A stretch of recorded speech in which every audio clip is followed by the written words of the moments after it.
Bismillahirrahmanirrahim. Assalamualaikum warahmatullahi wabarakatuh. Teman-teman semuanya, kita jumpa lagi. Untuk video kali ini saya lagi belanja di salah satu kuliner, yaitu di Jogor ya. Mari ikuti perjalanan. Ya, sekarang teman-teman kita memasuki area Jogor ya. Ini alamatnya di Jalan Raya Kota ya. Ini adalah pabrik langsung ya di sini.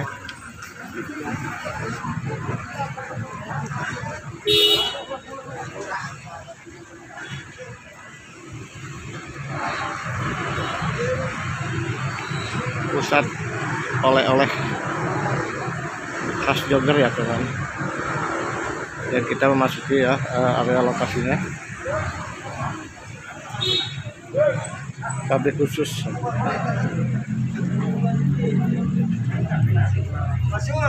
Ya Mas, mau tanya-tanya Mas. Mas, ini kenapa dikasih nama Jogor Mas? Joger. Joger, kenapa?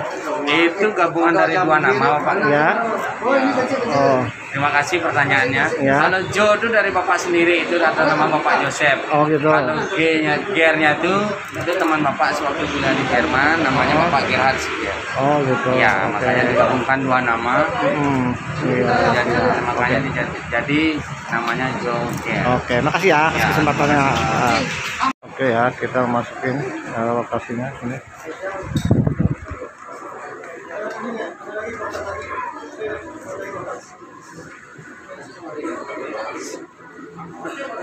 Pak, untuk foto pribadi boleh, video jangan memaafkan. Oke ya.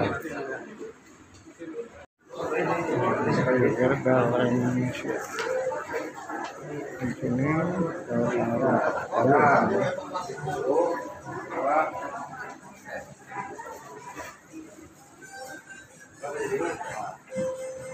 ayo dipilih.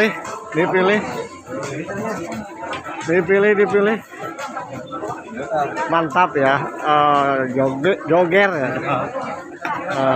Kalau ke Bali nggak beli Joger, nggak terasa ke Bali ya. Kurang pas ya. Oke ya.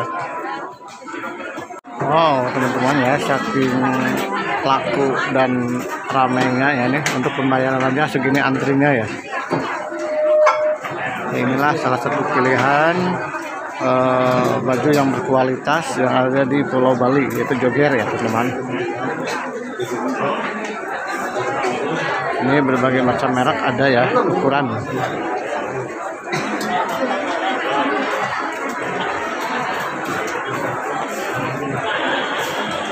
Ada nih Neng.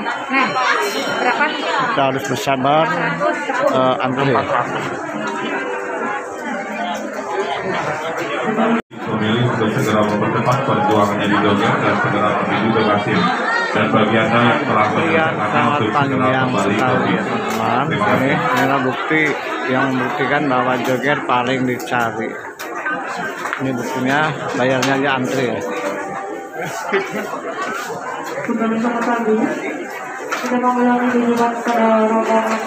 Oke, di sini juga banyak pilihan ya. Topi ya teman-teman. Topi Bali.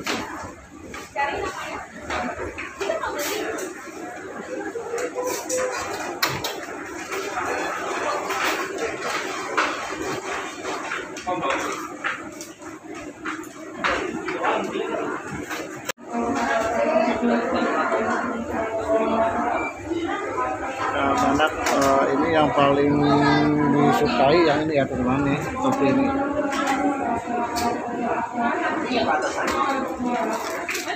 Kopi yang paling disukai, yang paling laku, Cinta Mani.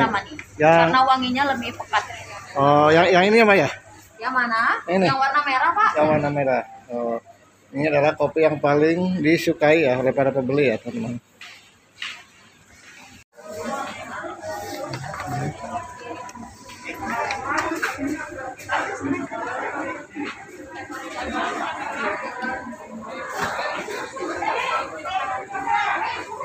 Kacang.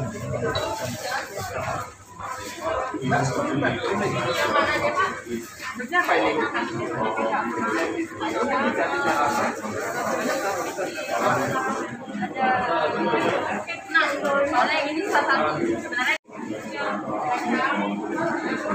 Dan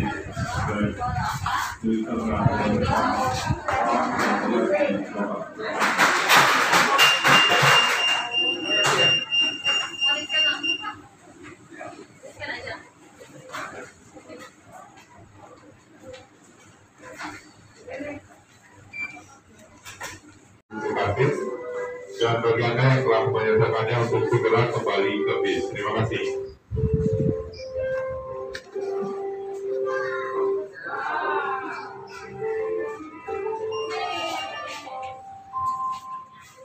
Dan Gerhard ya, Joseph.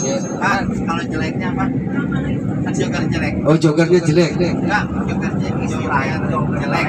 Bali bagus. Oh, Balinya yang bagus karena Balinya yang sudah bagus makanya dia bilang dirinya jelek. Nah, Joker yang nama lengkap dia itu adalah Joseph Diodorus Wulanardi. Dia adalah orang Semarang, Kang. Semarang. Bukan yang orang Semarang itu, dia saudaranya itu Jaya Suprana. Ya, yang kemarin ya jamu jago kuku Bima yang artinya apa kemarin? Ayo, jamu jago kuku Bima yang artinya janda muda jago goyang kurang kuat bini mah marah. Iya. Nah, terus yang Gerhard itu adalah orang Jerman. Nah, dulu dia menceritakan kisahnya adanya Joger, di mana kawasan atau yang disebut dengan Joger itu sudah berdiri tahun 81 ya. Dulu dia kuliah di Jerman mengambil jurusan sastra. Dia punya teman setelah sahabat karib yang namanya Mr. Gerhard ya. Nah, bla bla bla, begitu si Mr. Joseph ini menikah di Bali, karena dia walaupun dia orang Cina tapi dia lahirnya di Bali. Boleh dikatakan dia resmi menjadi penduduk Bali. Dia tinggal di Jalan Nangka namanya di sini ya. Nah, akhirnya begitu dia menikah, didengarlah oleh temannya yang namanya Gerhard, dan temannya pun ke sini dan memberi dia hadiah uang ya, berupa uang dulu 20 di dalam kota ya. Iya, memang seperti yang Wayan katakan, di mana kualitas atau produksinya Joger itu memang boleh dikatakan aneh daripada lain daripada yang lainnya ya. Nah, dia itu. Nah, akhirnya toko yang kecil yang berada di Jalan Sulawesi dulu itu ramai banget pengunjungnya. Nah, dari situlah dia berniat mengembangkan usahanya, sehingga dia membeli lahan, sampai membeli lahannya karena ramai kunjungannya di kawasan Jalan Raya Kuto yang kita kunjungi tadi ya. Nah, bahkan karena dia itu memang kalau masalah sosial luar biasa sekali, bahkan tanah kuburan pun itu digratiskan untuk warga muslim yang ada di sini. Di sebelahnya juga itu adalah kuburan yang sebelah utamanya tadi. Nah, akhirnya di sini dari Dinas Perdagangan Bali diminta dia memberi nama tokonya. Nah, disitulah dia, menurut dia ya, ceritanya dia bersemedi katanya mencari nama, karena dia tidak mau istilahnya namanya itu seperti murah rezeki ya, pokoknya apa lancar jaya kayak gitu, tidak mau dia, pokoknya yang bikin unik. Nah, karena melihat hasil semedinya, dia mengingat budi baik temannya yang memberinya dia hadiah ya, yang merupakan sahabat karibnya. Nah, makanya namanya itu diambil sebagian ya. Ya, makanya namanya dia sebagian, nama temannya Gerhard itu sebagian. Jo daripada Joseph, Ger daripada Gerhard. Sehingga sekarang ada Joger, bukan Joger ya, Joger, Joseph dan Gerhard ya. Nah, di mana dia tahun 81 itu sudah berkembang luar biasa. Produksinya dia itu luar biasa, aneh dan unik ya. Nah, mungkin ya masalah kualitas bagaimana, mengecewakan? Bagus kan? Ya, bagus. Dengan gamelan Blok Ganjur namanya ya. Nah, itu keunikannya dia. Pokoknya satu-satunya tempat atau pusat oleh-oleh yang paling unik di Bali boleh dikatakan adalah Joger ya. Nah, peraturannya masuk pun sangat sulit, keluar pun juga susah. Jangankan masuk sulit, keluar susah, bayarnya pun ya luar biasa susahnya ya. Itu ngantrinya kita tidak boleh ya saling mendahului. Nah, dia selalu bilang belanja tidak belanja tetap thank you ya. Nah, itu makanya inilah, nah saking jeleknya Joger itulah, karena dia apa? Joger ini mana yang Bapak Ibu beli itu tidak ada, dia bilang Joger bagus tidak ada. Dia selalu bilang Joger jelek ya. Yang bagus adalah Bali ya. Nah, itu. Nah, untuk itulah dia itu tidak mau menjual hasil produksinya dia di tempat lain selain di tokonya Joger. Nah, makanya kalau siapapun orangnya seandainya dapat membeli kaos Joger atau apapun yang ada tanda tangan aslinya Joger, itu boleh dikatakan palsu ya, karena dia sama sekali tidak pernah menjual di tempat yang lainnya. Nah karena kunjungannya terlalu banyak luar biasa, hampir setiap hari ya, walaupun pandemi ya. Waktu pandemi kemarin hanya joger yang mempertahankan keluarganya, karena dia itu menganggap karyawannya itu tidak boleh dibilang pegawai, tidak boleh. Dia memintanya harus bagian daripada keluarga. Nah hanya joger yang masih eksis, dia tidak ada menonaktifkan karyawannya yang jumlahnya mencapai 3.000 ya, itu tidak ada. Luar biasa sekali. Nah dimana boleh dikatakan dia adalah yang paling membayar pajak itu setiap hari. Musim pandemi kemarin itu perharinya dia bayar pajak 29 juta ya per hari ya, tiap hari. Tapi hari-hari yang sekarang mungkin sudah aktif itu dia 98 juta, itu sudah biasa ya. Itu makanya dia adalah pembayar pajak terbaik, boleh dikatakan ya, terbaik. Nah itulah uniknya joger, dia tidak mau, dimana tatkala pandemi dia tidak mau menyusahkan negara, sehingga asetnya dia dikeluarkan untuk membantu keluarga atau pegawai joger ya istilahnya ya, agar 69 yaitu saat bulan 9 tanggal 9 itu ya resmilah dibuka tempat lebih luas, lebih besar ya. Nah dan beberapa tahun kemarin itu sempat tutup, dan akhirnya yang dilus baru tanggal 21 kemarin itu sudah buka lagi ya. Cuma program kita tidak sampai melintas ke lulus ya, sehingga kita ambil program joger yang di sini. Nah seperti itulah Bapak Ibu ya, sedikit gambaran tentang joger biar Akang dan Teteh tahu apa itu joger, yaitu kepanjangan itu adalah nama sebuah toko, dia menamakannya joger PKK ya. Ya joger bengkel kata-kata, pabrik kata-kata ya, itu dia bilang. Nah seperti yang kita pilih tadi, mempunyai ya keunikan tersendiri ya. Semoga oleh-oleh yang saja mungkin dia dalam pusat oleh-oleh, harga joger itu agak sedikit lebih mahal, lebih tinggi ya, lebih tinggi. Peristiwa yang katakan ya, harga menunjukkan kualitas ya gitu. Ya oke, akan terjadi ini kita masih di seputaran Tol Bali Mandara. Nah dari sini kita akan langsung menuju ke tempat makan siang kita ya. Nah mohon maaf tadi dua yang agak kejar-kejar sedikit waktunya ya. Jadi karena waktu kita mungkin nanti di penyeberangan macetnya ya, buaya takut nanti tiketnya nanti yang bisa gitu ya, tidak berat tiket keretanya kan. Nah itu penyeberangan, karena nanti kalau dari di Wadah kita ke Gilimanuk itu membutuhkan waktu 4 jam ya. Ya dari Denpasar ke Gilimanuk itu kan kurang lebih 4 sampai 4 jam ya. Nah belum lagi ngantri di penyeberangan karena mungkin ada beberapa dermaga yang rusak ya, itu mungkin jalurnya untuk jalurnya berat itu dialihkan ke bis, nah sehingga ngantri nanti.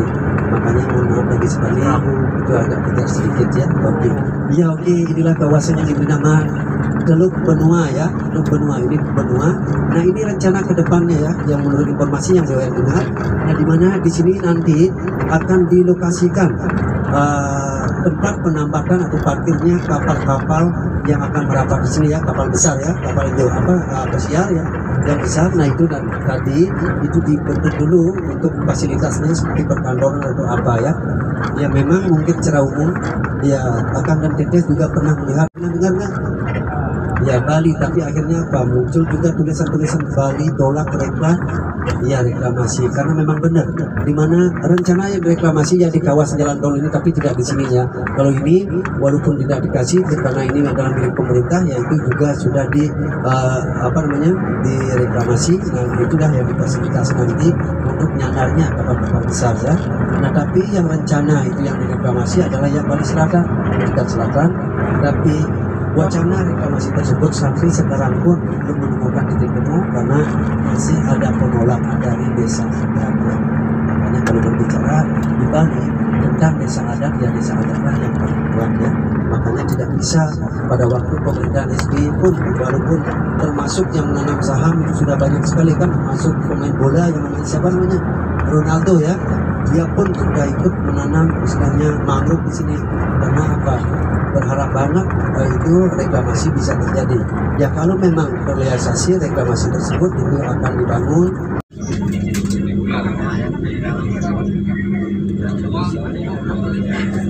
Oke ya, ini kita melewati jembatan Cirahong.